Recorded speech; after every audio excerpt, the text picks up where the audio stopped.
Hello students, welcome back. അപ്പോൾ നമ്മൾ last ക്ലാസ്സിൽ നമ്മുടെ മൊഡ്യൂൾ 4ൻ്റെ സ്റ്റാർട്ടിങ് തുടങ്ങിയായിരുന്നു. Recovery, recrystallisation and grain growth നമ്മൾ കംപ്ലീറ്റ് ചെയ്തു. അപ്പോൾ ഇന്ന് നമ്മൾ പോകുന്നത് മെറ്റീരിയൽസ് എഞ്ചിനീയറിംഗ് എന്ന് പറഞ്ഞ ഒരു എൻറ്റയർ ടോപ്പിക്കിലേക്കാണ്. അപ്പോൾ നെക്സ്റ്റ് ഒരു 3-4 അവർ ഇതിൽ തന്നെ ആയിരിക്കും. ഞങ്ങളൊക്കെ എംടെക്കിന് പഠിക്കുമ്പോൾ ഒരു എൻറ്റയർ സബ്ജക്റ്റ് ഇതിന് തന്നെ ഉണ്ടായിരുന്നു. അപ്പോൾ ഈ ടോപ്പിക്കിൻ്റെ ഇമ്പോർട്ടൻസ് നിങ്ങൾ മനസ്സിലാക്കണം. അപ്പോൾ ഇവിടെ നമ്മൾ മെയിനായിട്ട് ഹാൻഡിൽ ചെയ്യുന്നത് സ്റ്റീലുകളാണ്. One of the most important engineering materials. അപ്പോൾ എഞ്ചിനീയറിംഗ് മെറ്റീരിയൽസിൽ നമുക്ക് സെറാമിക്സ് ഒക്കെ ഉണ്ട്. സെറാമിക്സ് ഒക്കെ നിങ്ങൾക്ക് അടുത്ത മൊഡ്യൂളിൽ പഠിക്കാനുണ്ടെന്ന് തോന്നുന്നു. അപ്പോൾ ഈ മൊഡ്യൂളിൽ നമ്മൾ plain carbon steels and alloy സ്റ്റീൽസിനെ കുറിച്ച് വിശദമായിട്ട് പഠിക്കും. ദെൻ അത് കഴിഞ്ഞിട്ട് ഫ്രാക്ചർ ടഫ്നെസ്, ഫെറ്റീഗ് അങ്ങനെയുള്ള കുറച്ച് കാര്യങ്ങൾ കഴിഞ്ഞ് ഈ മൊഡ്യൂൾ തീർന്നു. അപ്പോൾ ഇന്ന് നമുക്ക് plain carbon steels and alloy steels എടുക്കാം. അപ്പോൾ പ്ലെയിൻ കാർബൺ സ്റ്റീൽസ് എന്ന് വെച്ച് കഴിഞ്ഞാൽ പ്യുവർലി അയണും കാർബണും മാത്രമാണ് അതിൻ്റെ അലോയിങ് എലമെൻറ്റ്സ് ഉള്ളൂ. അതായത് അയണിലേക്ക് നമ്മൾ കാർബൺ ചേർത്തിട്ട് നമ്മൾ ഇത്രയും നാൾ പഠിച്ച യൂട്ടെക്റ്റോയിഡ് പോയിന്റ് അങ്ങനെയുള്ള കണ്ണിക്കേണ്ട സാധനങ്ങളൊക്കെ വെച്ചിട്ട് നമ്മൾ ഉണ്ടാക്കുന്ന അലോയ് സ്റ്റീലുകളൊക്കെ കുറച്ച് വെച്ചിട്ടാണ് നമ്മൾ ഈ പ്ലെയിൻ കാർബൺ സ്റ്റീൽസ് പറയുന്നത്. അലോയ് സ്റ്റീൽ എന്നല്ല, പ്ലെയിൻ കാർബൺ സ്റ്റീൽ. അയണും കാർബണും മാത്രമാണ് മേജർ അലോയിങ് എലമെൻറ്റ്സ്. മേജർ എന്ന് പ്രത്യേകം പറയണം, കാരണം ഇതിൻ്റെ അകത്ത് there will be a certain amount of impurities like silicon, phosphorus, sulphur etcetera, manganese ഒക്കെ ഉണ്ടാവും. അപ്പോൾ അതിൻ്റെയൊക്കെ ട്രേസ് എമൗണ്ട്സിൽ ഈ പറഞ്ഞ ഇമ്പ്യൂരിറ്റീസ് ഒക്കെ ഉണ്ടാവുമെങ്കിലും മേജർ അലോയിങ് എലമെൻറ്റുകൾ കാർബൺ സ്റ്റീൽ, അയൺ കാർബണും തന്നെ ആയിരിക്കും. ഈ ട്രേസ് എലമെൻറ്റിൻ്റെ പ്രസൻസ് കാരണം ഇതിൻ്റെ പ്രോപ്പർട്ടീസിൽ, മെക്കാനിക്കൽ പ്രോപ്പർട്ടീസിലോ കെമിക്കൽ പ്രോപ്പർട്ടീസിലോ കാര്യമായ വ്യത്യാസമൊന്നും ഉണ്ടാവില്ല. ഓക്കെ, അപ്പോൾ പ്ലെയിൻ കാർബൺ സ്റ്റീലിനെ നമ്മളിപ്പോൾ ഓൾറെഡി നമ്മൾ സ്റ്റീൽ എന്ന് പറയുന്നതാണ് നമ്മൾ പഠിച്ചത് എങ്ങനെയാണ്, 0.8% മുതൽ 0.08% മുതൽ 2% വരെയുള്ള കാർബൺ കോമ്പോസിഷൻസിനെയാണ് നമ്മൾ സ്റ്റീൽസ് എന്ന് പറയാം. അപ്പോൾ മേജറായിട്ട് സ്റ്റീലിന് 3 ക്ലാസിഫിക്കേഷൻ ഉണ്ട്: low carbon steel and medium carbon steel and high carbon steel. ഇതാണ് പ്ലെയിൻ കാർബൺ സ്റ്റീലിൻ്റെ 3 major classification. Low carbon steels എന്ന് പറയുന്നത് 0.08 തുടങ്ങണമെന്ന് പറയണം. പക്ഷേ 0.08 to 0.1% നമ്മൾ അത്ര കാര്യമൊക്കെ എടുക്കാറില്ല. 0.1% മുതൽ 0.3% വരെ ഉള്ളതിനാണ് നമ്മൾ ലോ കാർബൺ സ്റ്റീൽ എന്ന് പറയാം. 0.3 to 0.6 വരെ ഉള്ളതിനെ നമ്മൾ മീഡിയം കാർബൺ സ്റ്റീൽ എന്നും 0.6 to 1.2 വരെ ഉള്ളതിനെ നമ്മൾ ഹൈ കാർബൺ സ്റ്റീൽ എന്നും പറയും. 2%-ലാണ് 1.2 to 2% നമ്മൾ അങ്ങനെ എടുത്ത് പറയാറില്ല. അതിന് കുറേ കാരണങ്ങളുണ്ട്. ഒന്ന്, ഇതിൻ്റെ കോമ്പോസിഷൻ കൺട്രോൾ ചെയ്യുന്നതും ആ 2% യൂട്ടെക്റ്റോയിഡ് കോമ്പോസിഷൻ്റെ അപ്രോച്ച് ചെയ്യുമ്പോൾ ഒരുപാട് ട്രാൻസിഷണൽ പ്രോപ്പർട്ടീസ് അത് കാണിക്കുന്നത് കൊണ്ടും, പിന്നെ ആ 2%-ൽ നമ്മൾ ഇതൊക്കെ ശരിക്കും പറഞ്ഞൊരു ബൗണ്ടറി, ഒരു ഗൈഡ് ലൈൻസ് ഒക്കെ പോലെയാണ്. ഇതിൻ്റെ അകത്ത് കുറേ കാര്യങ്ങളൊക്കെ വേറെയും വരും, വേറെ എലമെൻറ്റുകളൊക്കെ വരും.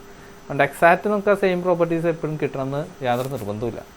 അപ്പോൾ നോക്കാം, low carbon steels generally high ductility കൂടുതലായിരിക്കും, ഭയങ്കര ഡക്റ്റൈലായിരിക്കും, ഹാർഡ്നെസ് കുറവായിരിക്കും, സ്ട്രെങ്ത്ത് കുറവായിരിക്കും.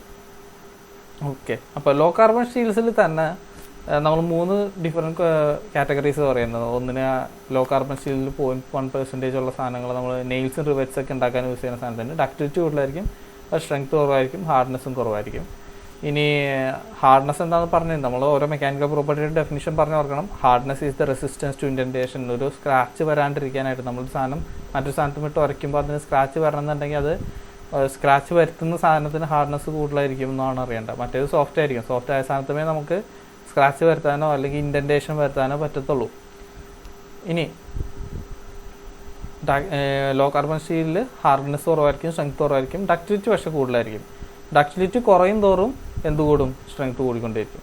ഇനി ഇവിടെ നെക്സ്റ്റ് 0.2%-ൽ ഡക്റ്റിലിറ്റി കൂടുതലാണ്, ഹാർഡ്നെസ് കുറവാണ്, സ്ട്രെങ്ത് മോഡറേറ്റ് ആണ്, but toughness is high. Toughness എന്താണ്? Toughness is the ability to absorb shock അല്ലെങ്കിൽ ability to absorb energy before failure.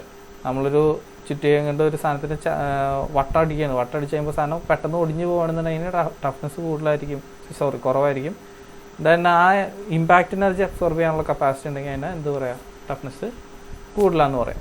ഇപ്പോൾ പൈപ്പും സ്ട്രക്ചറൽ മെറ്റീരിയൽസ് ഒക്കെ ഉണ്ടാക്കുന്നത് ലോ കാർബൺ സ്റ്റീലിൽ 0.2% വെച്ചിട്ടാണ്. ദെൻ ഇതിനെ തന്നെ നമ്മൾ മൈൽഡ് സ്റ്റീൽ എന്നും പറയും കേട്ടോ സാധനത്തിന്. ദെൻ 0.2 to 0.3% വരെ ഉള്ളതിനെ നമ്മൾ അത്യാവശ്യം ടഫ്നെസ് ഉണ്ട്, നല്ല ഡക്റ്റിലിറ്റി ഉണ്ട്, ബട്ട് ഒരുപാട് മറ്റേതുപോലെ അത്ര ഭയങ്കര ഡക്റ്റിലിറ്റികളൊന്നുമില്ല, അതൊന്നും വേണ്ട നമുക്ക്. സ്ട്രെങ്ത്തും മോഡറേറ്റ് ഹാർഡ്നെസ് ഒക്കെ ഉള്ള അത്യാവശ്യം സ്ട്രക്ചറൽ കമ്പോണൻസിന് യൂസ് ചെയ്യാൻ പറ്റുന്ന സാധനങ്ങളാണ് ലോ കാർബൺ സ്റ്റീൽസിൽ ഈ ഹൈ എൻഡിൽ കിടക്കുന്നത്. ദെൻ MCC മീഡിയം കാർബൺ സ്റ്റീലുകൾക്ക് ഇത് ഡക്റ്റിലിറ്റി മറ്റേത് കുറയും, ബട്ട് ഡക്റ്റിലിറ്റി ഇതിൻ്റെനേക്കാളും ഹൈ കാർബൺ സ്റ്റീലിനേക്കാളും കൂടുതലായിരിക്കും, ബട്ട് ലോ കാർബൺ സ്റ്റീലിനേക്കാളും കുറവായിരിക്കും. അങ്ങനെയാണ് ട്രെൻഡ് പോകണം. ദെൻ സ്ട്രെങ്ത് കൂടുതലായിരിക്കും, ഹാർഡ്നെസ് കൂടുതലായിരിക്കും. ഷാഫ്റ്റ്, ഗിയർ, എഞ്ചിൻ പാർട്ട് അങ്ങനെയുള്ള കമ്പോണൻസ് ഒക്കെ ഉണ്ടാക്കാനായിട്ട് നമ്മളിത് യൂസ് ചെയ്യും. ദെൻ ഹൈ കാർബൺ സ്റ്റീലിലാകുമ്പോൾ 0.6 to 1.2% വരെ ടഫ്നെസ് വളരെ കൂടുതലാണ്, ഹാർഡ്നെസ് കൂടുതലാണ്, സ്ട്രെങ്ത് കൂടുതലാണ്, ഡക്റ്റിലിറ്റി ഇച്ചിരി കുറവാണ്. പിന്നെ ഇതിൻ്റെ പ്രത്യേകത കീൻ എഡ്ജസ് എന്ന് പറയുമ്പോൾ നമുക്ക് മെഷീൻ ചെയ്ത് കഴിഞ്ഞാൽ ഷാർപ്പ് എഡ്ജുകൾ ഇതിന് ക്രിയേറ്റ് ചെയ്ത് ഉണ്ടാക്കാൻ പറ്റും. മറ്റേതിനൊക്കെ ഷാർപ്പ് എഡ്ജ് ആവണമെന്നില്ല, കാരണം സോഫ്റ്റ് മെറ്റീരിയലാണ്. ഷാർപ്പ് ആക്കുമ്പോൾ ചിലപ്പോൾ ബ്ലണ്ടായി പോകാനൊക്കെ ചാൻസ് ഉണ്ട്. ഓക്കെ, കാർബൺ കണ്ടൻറ്റ് കൂടുതലുള്ളത് കൊണ്ടാണ്. ഇനി അലോയിങ് എലമെൻറ്റുകളുടെ എഫക്റ്റുകൾ എന്ന് പറയുകയാണെന്നുണ്ടെങ്കിൽ ഇപ്പോൾ നമ്മൾ നേരത്തെ പറഞ്ഞത് പ്ലെയിൻ കാർബൺ സ്റ്റീലുകളിൽ സിലിക്കൺ, മാംഗനീസ് അങ്ങനെയുള്ള സാധനങ്ങളൊക്കെ ട്രേസ് എമൗണ്ടിൽ ഉണ്ടാവും. മറ്റ് അലോയിങ് എലമെൻറ്റുകൾ വരുത്തിക്കഴിഞ്ഞാൽ നമ്മൾ അലോയിങ് എലമെൻറ്റ് എന്ന് പറയുമ്പോൾ നമ്മൾ കാർബൺ സ്റ്റീലിൻ്റെ അകത്തേക്ക്, പ്ലെയിൻ കാർബൺ സ്റ്റീലിൻ്റെ അകത്തേക്ക് അയണും കാർബണും കൂടാണ്ട് നമ്മൾ വേറെ അലോയിങ് എലമെൻറ്റുകൾ നമ്മൾ അതിൻ്റെ അകത്തേക്ക് ആഡ് ചെയ്യാൻ പറ്റും. അപ്പോൾ ഈ സാധനങ്ങൾ അങ്ങനത്തെ സ്റ്റീലുകളാണ് നമ്മൾ അലോയ് സ്റ്റീൽ എന്ന് പറയുക. അത് അലോയ് സ്റ്റീൽ തന്നെ ഒരുപാട് ടൈപ്പ് ഉണ്ട്. അക്കോർഡിംഗ് ടു മെറ്റീരിയൽസ് അല്ലെങ്കിൽ നമ്മൾ ആഡ് ചെയ്യണ സാധനം അനുസരിച്ചിട്ട്, ആഡ് ചെയ്യണ മെറ്റീരിയൽ അനുസരിച്ചിട്ട് അതിനെ പിന്നെയും ക്ലാസിഫൈ ചെയ്യാം. ഒന്നിലധികം അലോയിങ് എലമെൻറ്റുകൾ നമുക്ക് ആഡ് ചെയ്യാൻ പറ്റും. ഇപ്പോൾ നമ്മുടെ സ്റ്റെയിൻലെസ് സ്റ്റീലിൽ നമ്മൾ ക്രോമിയം, മാംഗനീസും, നിക്കലും ഉണ്ട്. അപ്പോൾ ഇത്രയും സാധനങ്ങളുണ്ട് അതിൻ്റെ അകത്ത്. അപ്പോൾ ഓരോന്ന് ആഡ് ചെയ്യണനുസരിച്ച് ഇതിൻ്റെ പ്രോപ്പർട്ടീസിന് വ്യത്യാസം വന്നുകൊണ്ടേയിരിക്കും. ഓക്കെ, അപ്പോൾ കോമൺ അലോയിങ് എലമെൻറ്റുകൾ ഏതൊക്കെയാണ്? Manganese, nickel, molybdenum, vanadium, copper, boron, aluminium and zinc. Chromium ഉണ്ട്. ക്രോമിയം കൊറോഷൻ റെസിസ്റ്റൻസിന് പ്രത്യേകം എടുത്ത് പറയേണ്ട സാധനമാണ്. ഇനി സ്ട്രെങ്ത് കൂടും. അലോയിങ് ചെയ്ത് കഴിഞ്ഞാൽ എന്ത് പറ്റും? നമ്മുടെ സ്റ്റീലിൻ്റെ സ്ട്രെങ്ത് കൂടും, ഹാർഡ്നെസ് കൂടും, ടഫ്നെസ് വ്യത്യാസം വരും. ഇതെല്ലാം ഓരോ എലമെൻ്റ് അനുസരിച്ച് ഇതിൻ്റെ പ്രോപ്പർട്ടീസിക്ക് വ്യത്യാസം വരും. അപ്പോൾ ഏതൊക്കെ പ്രോപ്പർട്ടീസിനാണ് വ്യത്യാസം പറഞ്ഞതെന്നുള്ളത് നമ്മൾ എടുത്ത് പറയണം. ഈ അലോയ് ചെയ്യണത് എന്തിനാണ്? നമുക്ക് ഇതുപോലെ പ്രോപ്പർട്ടീസിൽ ഇമ്പ്രൂവ്മെൻറ്റ് വരുത്താനാണ്. ഇപ്പോൾ കാർബൺ മാത്രം ആഡ് ചെയ്ത് കഴിഞ്ഞാൽ ഉണ്ടാക്കാൻ പറ്റുന്ന ഒരു ഇതിനെക്കുറിച്ച് ഒരു സ്ട്രെങ്ത്തിൻ്റെ ഒരു ലിമിറ്റൊക്കെ ഉണ്ട്. പക്ഷേ ബാക്കിയുള്ള അലോയിങ് എലമെൻറ്റ് വരുമ്പോൾ അതിന് പിന്നെയും വ്യത്യാസങ്ങൾ വരും.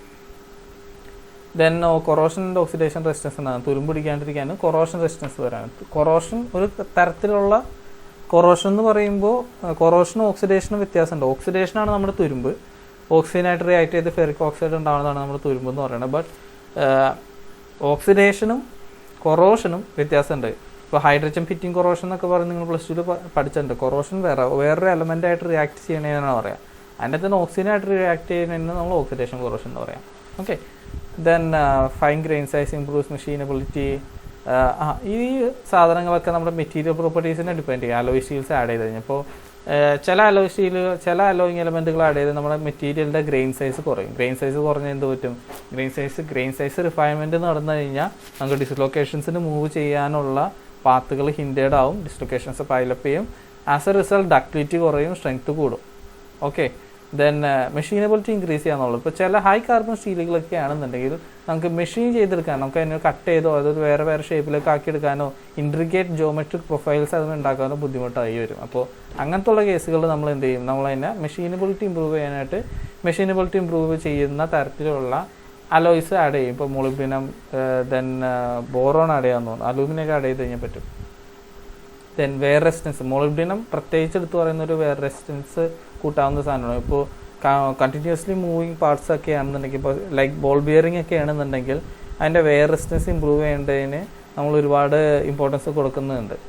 അപ്പോൾ ഹാർഡ്നെസ് കൂടിക്കഴിഞ്ഞാൽ അങ്ങോട്ട് പറഞ്ഞ് പിന്നെയും ഇതാവും. പക്ഷേ ഹൈ ഹാർഡ്നെസ്സിൽ തന്നെ ഇതിൻ്റെ വെയർ റെസിസ്റ്റൻസ് ഇമ്പ്രൂവ് ചെയ്യുക എന്നുള്ളത് വളരെ ഇമ്പോർട്ടൻ്റ് ആയിട്ടുള്ളൊരു പ്രോപ്പർട്ടി തന്നെയാണ്. ദെൻ ദർ ഈസ് ഡക്റ്റിലിറ്റി എന്താണെന്ന് അറിയാലോ, അതിൻ്റെ ഇലോങ്ങേഷൻ ചെയ്യാനുള്ള കപ്പാസിറ്റി. ഇനി എഫക്റ്റ് ഓഫ് അലോയിങ് എലമെൻ്റ് എന്ന് പറയുമ്പോൾ നമുക്ക് ഒരുപാട് കാറ്റഗറീസ് വരുന്നുണ്ട്. അത് ഓരോന്നും എടുത്തെടുത്ത് പറയേണ്ടതാണ്. ഇത് ചിലപ്പോൾ ഒരു 10 മാർക്കിനൊക്കെ ചോദിച്ചു കഴിഞ്ഞാൽ അതിനുള്ള എഴുതാനുള്ള സാധനമുണ്ട്. അലോയിങ് എലമെൻറ്റുകളുടെ എഫക്റ്റ് എന്ന് പറയുന്നത് മേജറായിട്ട് ഇത്രയും കാറ്റഗറീസ് ആണ്. എന്തൊക്കെയാണ്? ഡിസ്ലൊക്കേഷൻ മൂവ്മെൻറ്റ് ഹിൻഡർ ചെയ്യാനുള്ള capacity. Then polymorphic transformation temperature, അതായത് നമ്മുടെ യൂട്ടെക്ടോറി പോയിന്റ്, നമ്മുടെ ഇതിലെ അയണിന് 3 പോളിമോർഫിസം ഉണ്ടെന്ന് അറിയാലോ. Alpha iron, delta iron and gamma iron. ഈ 3 സാധനങ്ങൾ, alpha ferrite, low temperature ferrite എന്ന് പറയും. Then austenite high temperature FCC structure ആയിട്ടുള്ള ഓസ്നൈറ്റ് ഗാമ അയൺ എന്ന് പറയും. And finally high temperature ferrite ആയിട്ടുള്ള ഡെൽറ്റ അയണും ഉണ്ട്. അപ്പോൾ ഈ സാധനങ്ങളുടെയൊക്കെ ട്രാൻസ്ഫർമേഷൻ ടെമ്പറേച്ചർ ലിമിറ്റ് ചെയ്യണത് നമുക്കറിയാം.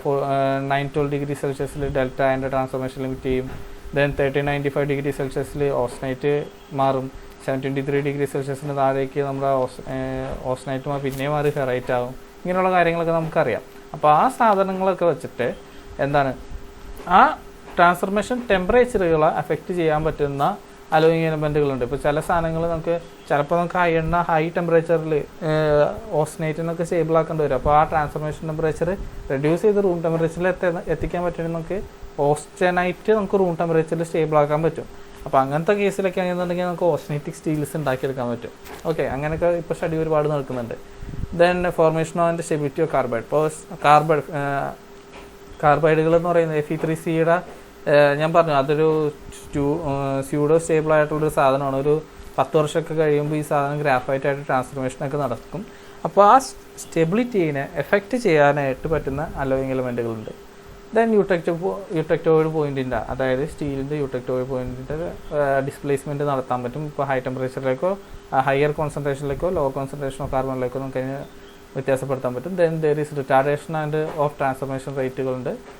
ക്രിറ്റിക്കൽ കൂളിംഗ് റേറ്റ് എന്താ നമ്മൾ ലാസ്റ്റ് മൊഡ്യൂളിൽ പഠിച്ചു. മാർട്ടൻസൈറ്റ് ഉണ്ടാകാനായിട്ട് നമുക്കൊരു മിനിമം കൂളിംഗ് റേറ്റ് വേണം. ആ കൂളിംഗ് റേറ്റ് കൂട്ടാനോ കുറയ്ക്കാനോ ചിലപ്പോൾ ചില അലോയിങ് എലമെൻറ്റിന് പറ്റാം. അപ്പോൾ നമുക്ക് വലിയ കൂളിംഗ് റേറ്റ് ഒന്നും കൊടുക്കാണ്ട് തന്നെ നമുക്ക് മാർട്ടൻസൈറ്റ് ഉണ്ടാക്കാൻ പറ്റും. അല്ലെങ്കിൽ മാർട്ടൻസൈറ്റ് ഉണ്ടാവുന്നത് പ്രശ്നമാണെന്ന് കരുതുകയാണെങ്കിൽ ആ സാധനം മാറ്റാനായിട്ട് നമുക്ക് കൂളിംഗ് റേറ്റ് കൂട്ടാനൊക്കെ ആയിട്ട് പറ്റും.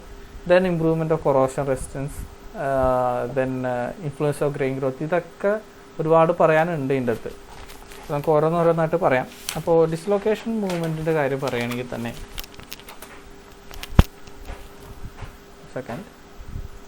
ഇപ്പോൾ ഡിസ്ലൊക്കേഷൻ മൂവ്മെൻറ്റിൻ്റെ കാര്യം പറയുകയാണെങ്കിൽ നമുക്ക് എന്താ പറയുക, നമ്മളൊരു അലോയിങ് എലമെൻ്റ് എന്ന് പറയുന്നത് നമ്മൾ കാർബണൊക്കെ ചേർക്കുന്ന പോലെ തന്നെ ഒരു alloying element by nature itself is ഇമ്പ്യൂരിറ്റിയാണ്.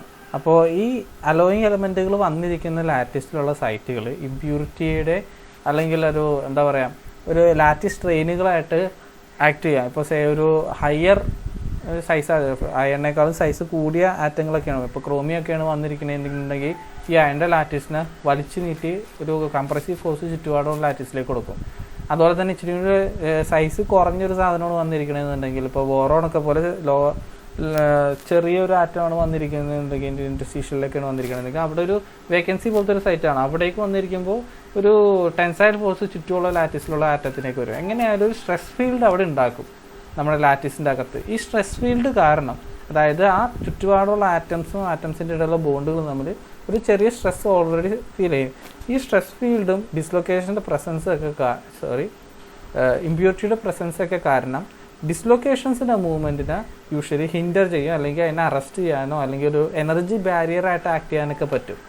Okay, അപ്പോൾ ഇങ്ങനെയുള്ള കേസുകളിൽ എന്താ പറ്റുന്നതെന്ന് വെച്ച് കഴിഞ്ഞാൽ നമുക്ക് എനർജി ബാരിയർ ഉള്ളത് കൊണ്ട് ഡിസ്ലൊക്കേഷൻ മൂവ്മെൻറ്റ് ഹിൻഡർ ചെയ്യാം, അല്ലെങ്കിൽ അതിൻ്റെ ഡയറക്ഷൻ മാറ്റി വിടാൻ പറ്റും. അങ്ങനെ ഒരുപാട് കാര്യങ്ങളുണ്ട് ഇതിൻ്റെ അകത്ത്.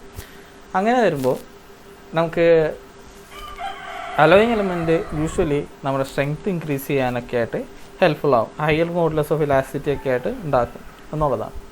അങ്ങനെയാണ് നമ്മുടെ മെറ്റീരിയലിൻ്റെ സ്ട്രെങ്ത് കൂട്ടുന്നത്. നമുക്ക് ഓൾറെഡി നമ്മൾ പലതവണ ഡിസ്കസ് ചെയ്തിട്ടുള്ളതാണ്. ആ ഒരു ഡിസ്കഷൻ്റെ ബേസിൽ നമ്മൾക്ക് അറിയാവുന്ന കാര്യങ്ങൾ വെറുതെ കൂട്ടി വായിച്ചാലും നമുക്ക് ഡിസ്ലൊക്കേഷൻ മൂവ്മെൻറ്റിനെ കുറിച്ച് പറയാൻ പറ്റും, എങ്ങനെ ഉണ്ടാകുന്നുള്ളൂ. ഇനി പോളിമോർഫിക് ട്രാൻസിഷൻ ടെമ്പറേച്ചറിനെ കുറിച്ച് പറയാം.